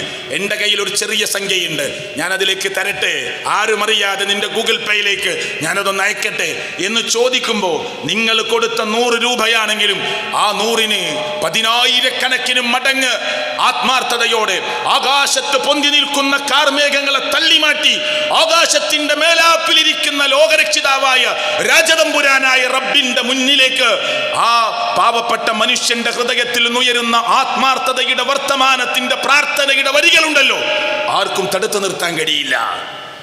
സാധിച്ചിട്ടുണ്ടോ നമുക്ക് അങ്ങനെയൊക്കെ? അല്ലേ? സുഖല്ലേ എന്ന് ചോദിച്ചാൽ മാത്രമാണോ? അല്ല. എന്തായി, ഡിസ്ചാർജ് ആയോ എന്ന് ചോദിക്കൽ മാത്രമാണോ? അല്ല. ഇതൊക്കെ നമ്മൾ നിർവഹിക്കേണ്ട കാര്യങ്ങളാണ്. അവിടെയൊക്കെ നമുക്ക് ആരും അറിയാതെ, ആരും ബോധിപ്പിക്കണ്ട കേട്ടോ. നമ്മളും അള്ളയും അറിഞ്ഞാൽ മതി, ആരെയും ബോധിപ്പിക്കണ്ട. അതൊക്കെ നമുക്ക് പറ്റിയിട്ടുണ്ട് ഉണ്ടെങ്കിൽ സുഹൃത്തുക്കളെ, അതൊരു ഒരു ആശുപത്രി, ഹോസ്പിറ്റലൊക്കെ ഒരു കേസാണ്. അങ്ങനെ 100 കണക്കിന് കേസുകൾ ഉണ്ടാവും. വ്യത്യസ്തമായ മാർഗങ്ങളുണ്ട്, മേഖലകളുണ്ട് ഉണ്ട് സുഹൃത്തുക്കളെ. കടത്തിൽ മുങ്ങിക്കുളിച്ച് ആർഭാടത്തിന് വേണ്ടി കടമാക്കിയവരല്ല, പെട്ടുപോയ ആളുകളുണ്ട്. അവരെ കണ്ടെത്തി സമാധാനിപ്പിക്കാൻ നമുക്ക് സാധിക്കേണ്ടതുണ്ട്. ഈ പള്ളിയുടെ കീഴിൽ സക്കാത്ത് സെല്ലുണ്ട് പ്രിയപ്പെട്ടവരെ. ആ സക്കാത്ത് സെല്ലിലേക്ക് എൻ്റെ വിഹിതം എത്തിക്കാൻ പറ്റിയിട്ടുണ്ടോ എന്നാലോചിക്കുക.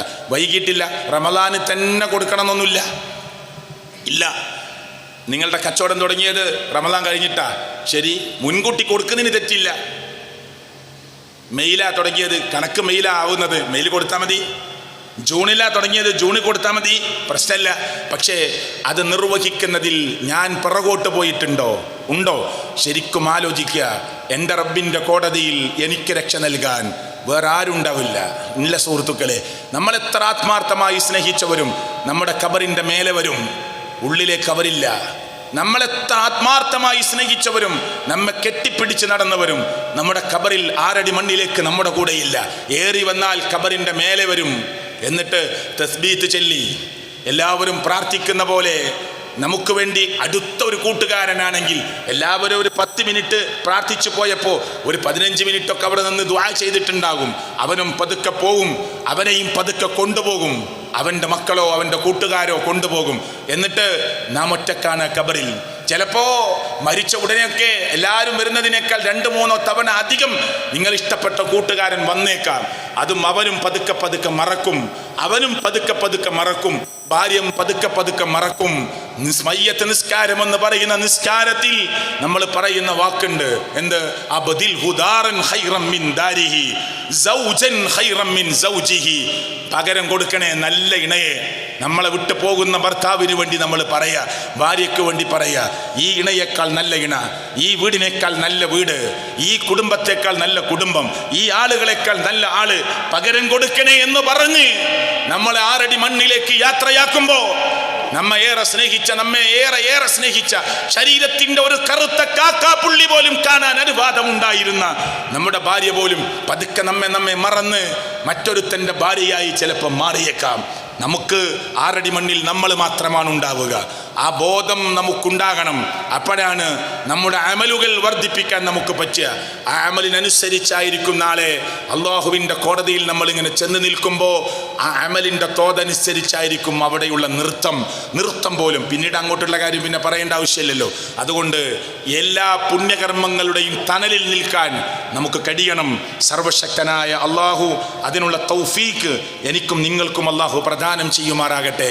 അതിനുള്ള കരുത്ത്, പ്രവർത്തിക്കുവാനുള്ള മാനസികമായ കരുത്ത്, ആരെയും കാത്തിരിക്കാതെ പ്രവർത്തിക്കാനുള്ള മാനസികമായ കരുത്ത് എൻ്റെ ജേട്ടൻ, എൻ്റെ അനുജൻ, എൻ്റെ ഭാര്യ, എൻ്റെ മക്കള്, എൻ്റെ ഉപ്പ, എൻ്റെ ഉമ്മ, അവരൊന്നും നമുക്ക് വിളിച്ചു നോക്കാം, നമുക്ക് പറഞ്ഞു നോക്കാം, വാ എന്ന് പറയാം. ഒരു പ്രസംഗത്തിലേക്ക്, ഒരു ക്ലാസ്സിലേക്ക്, ഒരു വാൽദിലേക്ക്, ഒരു ദീനി യാത്രയിലേക്ക് വിളിക്കാം. ഇല്ലെങ്കിലോ നമുക്ക് കാത്തിരിക്കാൻ സമയമില്ല, നമുക്ക് പോവണം. അതുകൊണ്ട് അതിൽ കുറച്ചൊക്കെ ഒരു സ്വാർത്ഥത, ഒരു സെൽഫിഷ്, ഒരു സ്വാർത്ഥത നമുക്കുണ്ടാകാം പ്രിയപ്പെട്ടവരെ. എന്ത്? എൻ്റെ പരലോകം, അതിൽ കുറച്ച് സ്വാർത്ഥത ഉണ്ടാകാം കേട്ടോ. എൻ്റെ മരണം കുറച്ചൊക്കെ ഒന്ന് സ്വാർത്ഥമായി ചിന്തിക്കാം, എൻ്റെ ഖബറ് സ്വാർത്ഥമായി ചിന്തിക്കാം. ആരെയും കാത്തിരിക്കാൻ നമുക്ക് സമയമില്ല എന്നതാണ് എനിക്ക് എന്നോടും നിങ്ങളോടും ഓർമ്മപ്പെടുത്താനുള്ളത്. സർവശക്തനായ അള്ളാഹു ചിന്തിക്കുന്ന ആളുകളുടെ കൂട്ടത്തിൽ എന്നെയും നിങ്ങളെയും ഉൾപ്പെടുത്തുമാറാകട്ടെ. അൽഹംദുലില്ലാഹ് വസ്സലാത്തു വസ്സലാമു അലാ റസൂലില്ലാഹ് വഅലാ ആലിഹി വസ്വഹ്ബിഹി അജ്മഈൻ. ഇത്തഖുല്ലാഹ്. അള്ളാഹുവിനെ സൂക്ഷിച്ച് ജീവിക്കണേ എന്ന് ഞാൻ എന്നോടും നിങ്ങളോടും ഓർമ്മപ്പെടുത്തുകയാണ്. ശക്തമായ ചൂട്, ആ ചൂട് പരലോകത്തെ വിചാരണയുടെ കോടതിയെയും നരകത്തെയും ഒക്കെ വെച്ചു നോക്കുമ്പോൾ ഒന്നുമല്ല എന്നത് ഓർമ്മപ്പെടുത്താനാണ് ഞാൻ ശ്രമിച്ചിട്ടുള്ളത്. പ്രവാചകൻ മുഹമ്മദ് റസൂൽ സ്വല്ലല്ലാഹു അലൈഹി വസല്ലമ പറഞ്ഞു കേട്ടോ, വല്ലാഹി ഇൻ കാനത് ലകാഫിയ യാ റസൂലല്ലാഹ്. എപ്പോഴാ സഹാബത്ത് ചോദിക്കുന്നറിയോ? നരകത്തിൻ്റെ ചൂട് പറഞ്ഞു കൊടുക്കുകയാണ്. നരകത്തിൻ്റെ ചൂട്, ഈ നമ്മൾ അനുഭവിക്കുന്ന നാട്ടിലെ ചൂട്, നാറുക്കും മാദിഹില്ലത്തി യൂഖിദു ബിനു ആദം ജുസ്ഉം മിൻ 70 ജുസ്അൻ മിൻ ഹർരി ജഹന്നം. ഖാലു വല്ലാഹി ഇൻ കാനത് ലകാഫിയ യാ റസൂലല്ലാഹ് ഖാല ഫഇന്നഹാ എന്ന് പറഞ്ഞിട്ട് നരകത്തിൻ്റെ ചൂട് വ്യക്തമാക്കി കൊടുക്കുകയാണ്. എത്രയെന്നറിയോ? അതിൻ്റെ 70 ഒരു അംശം. ഇവിടുത്തെ ഏറ്റവും വലിയ ചൂട്, ഭൂമിയിൽ അനുഭവിക്കുന്ന ആ പെട്രോൾ ഒഴിച്ച് ഒരു ഭീകരമായ തീഗോളമുണ്ടായാൽ അനുഭവിക്കുന്ന ചൂട്, നരകമെന്ന് പറയുന്ന അഗ്നികുണ്ഡാരത്തിൻ്റെ 70 ഒരു അംശം മാത്രമാണ്. ആ ചൂട് നസ്സാഅത്തൻ ലിശ്ശവാ, തലയോട്ടിയുടെ തൊലിയൊക്കെ ഇങ്ങനെ ഉരുകി ഒലിക്കുകയാണ്. അതാണ് അവിടുത്തെ ചൂട്. ആ ചൂടിനെ നമ്മുടെ നാട്ടിൽ അനുഭവിക്കുന്ന ചൂടുമായി താരതമ്യം ചെയ്യുമ്പോൾ അതൊക്കെ ഒരു നിസ്സാരമായ കാര്യമാണ് എന്നാണ് നമ്മൾ മനസ്സിലാക്കേണ്ടത്. അലൈഹാ ബിതിസ്അത്തിൻ വസിത്തീന ജുസ്അൻ കുല്ലുഹാ മിസ്ലു ഹർരിഹാ എന്ന് പ്രവാചകൻ സ്വല്ലല്ലാഹു അലൈഹി വസല്ലമ. അപ്പം അതൊക്കെ ഹദീസിൽ ധാരാളം കാര്യങ്ങളായിട്ട് വ്യത്യസ്തമായ റിപ്പോർട്ടുകളിലൂടെ കടന്നു വരുന്നുണ്ട്. നരകം അത്ര ഭീകരമാണ്. അള്ളാഹു ആ നരകത്തിൽ നിന്ന് നമ്മെ കാത്തുരക്ഷിക്കുമാറാകട്ടെ. ഒട്ടകക്കൂട്ടങ്ങൾ ഇങ്ങനെ കൂട്ടമായി മരുഭൂമി, അതൊക്കെ അറബികൾക്ക് വേഗം മനസ്സിലാകാനാണ്. ഇങ്ങനെ ചുവന്ന ഒട്ടകക്കൂട്ടങ്ങൾ ഇങ്ങനെ, അല്ലെങ്കിൽ മഞ്ഞ കലർന്ന ഒട്ടകക്കൂട്ടങ്ങൾ ഇങ്ങനെ മരുഭൂമിയിലൂടെ ഇങ്ങനെ കൂട്ടമായി വരുമ്പോൾ ദൂരെ നിന്ന് അവരെങ്ങനെ കാണുക? അതുപോലെ ആയിരിക്കും നരകത്തിൽ നിന്ന് ഉയരുന്ന തീപ്പൊരി എന്ന് അള്ളാഹുവിൻ്റെ പ്രവാചകൻ സ്വല്ലല്ലാഹു അലൈഹി വസല്ലമ പരിശുദ്ധ ഖുർആൻ ഓതി സ്വഹാബത്തിന് പഠിപ്പിച്ചു കൊടുക്കുന്നുണ്ട്. തൊലിയെക്കുറിച്ച് പറഞ്ഞിട്ടുണ്ട്. നാളെ നരകത്തിൻ്റെ ആ വേദനയെ മനസ്സിലാക്കുന്നതിന് വേണ്ടി കേട്ടോ, തൊലി ഇങ്ങനെ തീർന്നു പോകുമ്പോൾ തൊലിയുടെ കട്ടി പറഞ്ഞിട്ടുണ്ട്. അതൊക്കെ നിങ്ങൾ കേട്ടതാണ്. തൊലിയുടെ കട്ടി പറഞ്ഞിട്ടുണ്ട്. മുഴങ്ങളോളം കട്ടിയുള്ള തൊലിയാണ്. 40 മുഴമെന്നൊക്കെ ചില റിപ്പോർട്ടുകളിൽ കാണാൻ സാധിക്കും. അപ്പോൾ ആ നരകം എന്ന് പറഞ്ഞത് കുല്ലമാ നളിജത് ജുലൂദുഹും ബദ്ദൽനാഹും ജുലൂദൻ ഗൈറഹാ. കണ്ടോ, തൊലി ഇങ്ങനെ തീരുമ്പോൾ കത്തി 40 മുഴക്കുള്ള തൊലി നരകത്ത് കിടന്ന് ഇങ്ങനെ കത്തി തീരുമ്പോൾ, ആ തൊലി തീരാനാകുമ്പോൾ അള്ളാഹ് വേറെ പുതിയ തൊലി സമ്മാനിക്കും. എന്തിനാണ്? വേദനിച്ചത് ഒരു ദിവസമാണോ സുഹൃത്തുക്കളെ? ആണോ? ഒരു റൂമിലിട്ട് മോനോടുള്ള ദേഷ്യം തീർക്കാൻ വേണ്ടി 80 വയസ്സുള്ള മനുഷ്യൻ എല്ലാ വെള്ളവും വറ്റിച്ച് കളഞ്ഞ് ഫ്രീസറിൽ ഐസ് കട്ട വരെ എടുത്ത് പുറത്തേക്കെറിഞ്ഞ 80 വയസ്സുള്ള മനുഷ്യൻ, പേര് പോലും പറയാൻ ഞാൻ ആഗ്രഹിക്കുന്നില്ല. 80 വയസ്സിൽ 70 വയസ്സ് വരെയാണ് ശരാശരി ജീവിതകാലം എന്ന് പറഞ്ഞു. 10 കൊല്ലം ഏറെ കിട്ടിയ ഒരു മനുഷ്യൻ 79 കഴിഞ്ഞ് 80 തികയാൻ പോകുന്ന മനുഷ്യൻ മകനോടുള്ള ദേഷ്യം കൊണ്ട് ആ മകനെയും മകൻ്റെ ഭാര്യയെയും 16 വയസ്സുള്ള മോളെയും 12 വയസ്സുള്ള മോളെയും റൂമിലിട്ട് പെട്രോൾ ഒഴിച്ച് കത്തിക്കാൻ ശ്രമിച്ച ഒരു വാപ്പാൻ്റെ ചിത്രം അല്ലേ? ഓർക്കുന്നില്ലേ? നമ്മൾ ബാത്റൂമിൻ്റെ ഉള്ളിലേക്ക് കയറി 4 ആളും പൊള്ളിയിട്ടില്ല, അവർക്ക് ശ്വാസം കിട്ടാതെ മരിക്കുകയാണ്. അയൽവാസിനെ വിളിക്കാൻ സമയം കിട്ടി അവർക്ക്. ചിന്തിച്ചു നോക്ക് നിങ്ങൾ. അയൽവാസിനെ വിളിച്ചു ആ കുട്ടി, രാജേട്ടാ ഒന്ന് ഓടി വരണേന്ന് പറഞ്ഞു. ഒന്ന് നോക്കി തുറക്കാൻ കിട്ടണില്ല. കാരണം ഡോറ് ലോക്കിട്ട് പൂട്ടിയിരിക്കുകയാണ്. വെറുതെ പുറത്ത് കോടാമ്പലിട്ടല്ല, ലോക്കിട്ട് പൂട്ടിയിരിക്കുകയാണ് ഈ മനുഷ്യൻ. എന്നിട്ട് ജനൽ തുറന്ന് വീണ്ടും കുപ്പിയിൽ പെട്രോൾ നിറച്ച് റൂമിലേക്ക് ഒഴിക്കുകയാണ്, എറിയാണ്. 80 വയസ്സിൽ അയൽവാസിൻ്റെ വാട്ടർ ടാങ്കിൽ വെള്ളമെടുക്കാൻ പാടില്ല, കെടുത്താൻ ആരെങ്കിലും വന്നാൽ. അതിന് രാത്രി 12 മണിക്ക് അയൽവാസികളുടെ ടാങ്കിലെ വെള്ളം മുഴുവനും അയാൾ വറ്റിച്ച് കളഞ്ഞിട്ടുണ്ട്. 80 വയസ്സുള്ള മനുഷ്യൻ ഒരു സിനിമ സ്റ്റൈൽ പ്ലാനിങ് നടത്തിയിട്ട് തൻ്റെ മകനെയും മരുമകളെയും 2 മക്കളെയും കൊന്നു തീർക്കുക. എന്നിട്ട് മയ്യത്തെടുക്കാൻ കയറിയവർ പറഞ്ഞെന്താ അറിയോ, ഈ 4 മനുഷ്യരും ബാത്റൂമിൽ ഇങ്ങനെ കെട്ടിപ്പിടിച്ചാ കടന്നിരുന്നത്. 16 വയസ്സുള്ള മോളെ വാപ്പാൻ്റെ നെഞ്ചിലേക്ക് ചേർത്തു പിടിച്ച്, 12 വയസ്സുള്ള മോളെ മറുനെഞ്ചിലേക്ക് ചേർത്തു പിടിച്ച്, ഭാര്യയെ കോർത്തു പിടിച്ച് 4 പേരും ഈ വാപ്പയുടെ കൈയിനുള്ളിൽ ഇങ്ങനെ 3 പേരും വാപ്പയും അടക്കം മരിച്ചു വീണ് കിടക്കുന്ന ദയനീയമായ രംഗം. കാരണം സമയമേറെ കഴിഞ്ഞിട്ടാണ് പുറത്തെടുക്കുന്നത്. അതുകൊണ്ട് കൈയൊക്കെ ബലപ്പെട്ട് കിടക്കുകയാണ്. ഈ 3 മനുഷ്യ ശരീരങ്ങളെയും മനുഷ്യൻ ചേർത്തു പിടിച്ച് മരിച്ചു കിടക്കുന്ന രംഗം നിങ്ങൾ ആലോചിക്ക്. ഇതൊക്കെ എന്തിൻ്റെ പേരിലാ? ഈ റൂം കത്തുമ്പോൾ ബാത്റൂമിൽ കയറി ഒളിക്കാമെന്ന് വിചാരിച്ച് അവിടെങ്കിലും രക്ഷ കിട്ടും, അവർക്ക് തീയെത്തൂല എന്ന് വിചാരിച്ച് കയറിയതാ. പുകഞ്ഞിട്ട് ശ്വാസം കിട്ടാതെ മരിച്ചു പോവുകയാണ് അല്ലേ? എന്തൊക്കെ മറുപടി പറയണം മനുഷ്യലോകം. ഒരു ഗുഡ്സിൽ ഭാര്യനെയും കുട്ടിനെയും കയറ്റിയിരുത്തിയിട്ട് അടിയിൽ ബോംബ് വെച്ച് തകർക്കുകയാണ് മറ്റൊരു ഡ്രൈവർ. ഇതൊക്കെ കേൾക്കുന്നുണ്ട്. ലോക്കിട്ട് പൂട്ടുന്നു. ഒരു ഗുഡ്സ് എന്ന വാഹനത്തിൽ നിന്ന് ചാടാൻ പറ്റാതെ തൻ്റെ കൂടെ കിടന്ന സഹധർമ്മിണിയും പിഞ്ചു പൈതലും പെടയുന്ന രംഗം ഇതൊക്കെ നമ്മൾ വായിച്ചിട്ടുണ്ട് അല്ലേ? ഉണ്ട്. അങ്ങനെ പല പല വാർത്തകളുണ്ട് സുഹൃത്തുക്കളെ, പല പല വാർത്തകളുണ്ട്. മനുഷ്യ ജീവന് യാതൊരു വിലയും കൽപ്പിക്കാത്ത പുതിയ ലോകം. MDMA എന്ന് പറയുന്ന മാരകമായ മയക്കുമരുന്നിൻ്റെ വിപത്തിൽ, അതിൻ്റെ ഏറ്റവും വലിയ കെടുതിയിൽ ഈ മുസ്ലിം ഉമ്മത്ത് വീണുകൊണ്ടിരിക്കുക. മറ്റുള്ളവരെ കുറിച്ച് ഞാൻ പറയണില്ല. മുസ്ലിം ഉമ്മത്ത് വീണുകൊണ്ടിരിക്കുക. ഇപ്പോൾ ഇടവണ്ണക്കടുത്ത് മരിച്ചു വീണതും MDMAക്ക് പ്രശ്നമുണ്ടാക്കിയതിൻ്റെ പേരിലാണ് എന്ന് പറയപ്പെടുന്നു. അത് പറയപ്പെടുന്നുവെന്ന് പറഞ്ഞത് ഞാനതിൻ്റെ അന്വേഷണ ഉദ്യോഗസ്ഥനല്ല. അന്വേഷണ റിപ്പോർട്ടുകൾ പുറത്തു വന്ന് അതേ പബ്ലിഷ് ചെയ്തിട്ടില്ല. അതുകൊണ്ട് ഈ കേട്ടുകേൾവിയെ നമുക്ക് പറയപ്പെടുന്നുവെന്ന് മാത്രമേ പറയാനാവുകയുള്ളൂ. അല്ലാഹു അഅലം. പക്ഷേ നമ്മുടെ മക്കൾ, പ്രിയപ്പെട്ടവരെ, മുസ്ലിം പെൺകുട്ടികൾ വരെ ഈ MDMA എന്ന് പറയുന്ന മാരകമായ അതീവ ഗുരുതരമായ ഇത്രത്തോളം വിപത്തുണ്ടാക്കുന്ന ഒരു ലഹരിയും ലോകത്തിൻ്റെ മുമ്പിൽ വന്നിട്ടില്ല. ഇനി ചിലപ്പോൾ വന്നേക്കാം. ഇത്രത്തോളം കടുത്ത പ്രശ്നമുണ്ടാക്കുന്ന ഒരു ലഹരിയും ലോകത്ത് വന്നിട്ടില്ല. അത്ര മാരകമായ ലഹരിക്ക് മുസ്ലിം പെൺകുട്ടികൾ വരെ അടിമപ്പെട്ടുകൊണ്ടിരിക്കുന്നു എന്ന വാർത്ത നമ്മൾ കേൾക്കുകയാണ്. എത്ര പറഞ്ഞിട്ടും കേൾക്കാതെ ചെവി ഈയമുരുക്കി അടച്ചു കളഞ്ഞതുപോലെ മനുഷ്യലോകം കേൾക്കുന്നില്ല, മനസ്സിലാക്കുന്നില്ല.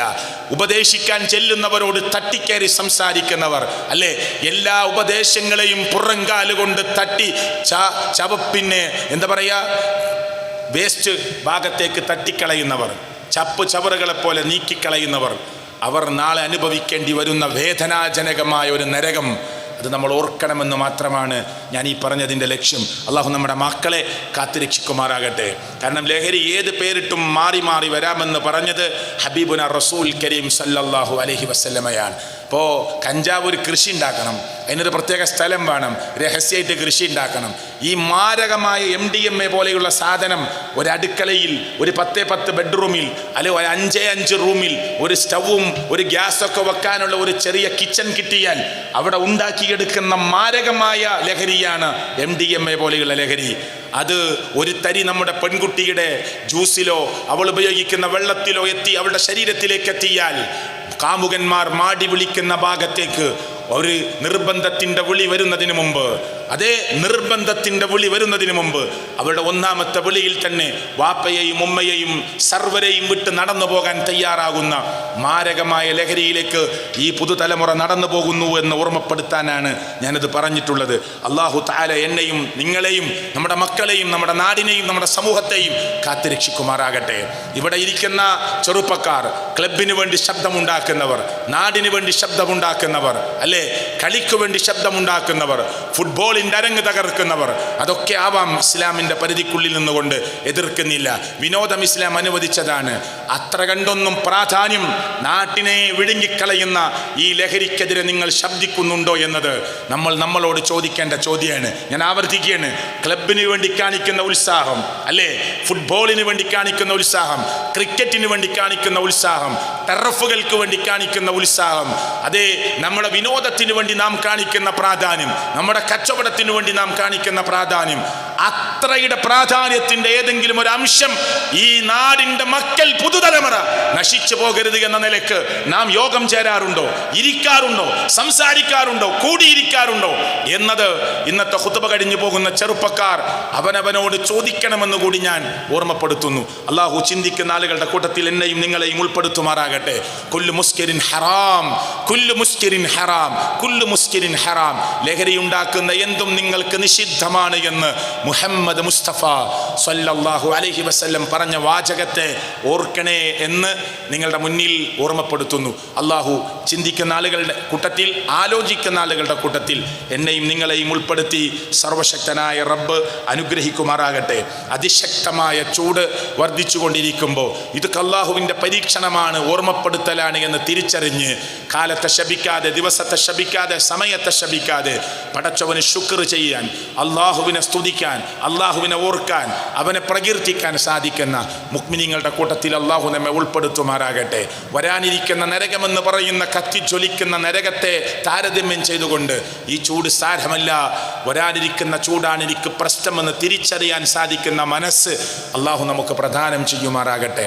നമ്മുടെ മക്കളിൽ, നമ്മുടെ പെൺമക്കളിൽ, നമ്മുടെ ആൺമക്കളിൽ, അതേ ടീനേജ് പ്രായത്തിലെത്തിയവർ, കോളേജിൽ പഠിക്കുന്നവർ, ഹൈസ്കൂളിൽ പഠിക്കുന്നവർ, ഹയർ സെക്കൻഡറിയിൽ പഠിക്കുന്നവർ, അതുപോലെ തന്നെ പ്രൈമറി തലത്തിലൊക്കെ പഠിക്കുന്ന മക്കൾ, എല്ലാ സ്ഥലങ്ങളിലും എല്ലാ വിഭാഗത്തിലും പഠിക്കുന്ന നമ്മുടെ മക്കളെ, നമ്മുടെ അയൽപ്പക്കക്കാരുടെ മക്കളെ, ഈ പള്ളി മഹലിലെ നിവാസികളുടെ മക്കളെ അള്ളാഹു അവരെയൊക്കെ കാത്ത് രക്ഷിച്ച് ഹിദായത്തിൻ്റെ സത്യമാർഗത്തിൽ ഉറപ്പിച്ചു നിർത്തി അതിന് പറ്റാവുന്ന വിധത്തിൽ ക്ലാസ്സുകളും പള്ളിയുമായി കേന്ദ്രീകരിച്ചുകൊണ്ട് അവരെ നന്മയുടെ മക്കളാക്കി അള്ളാഹു മാറ്റി അനുഗ്രഹിക്കുമാറാകട്ടെ.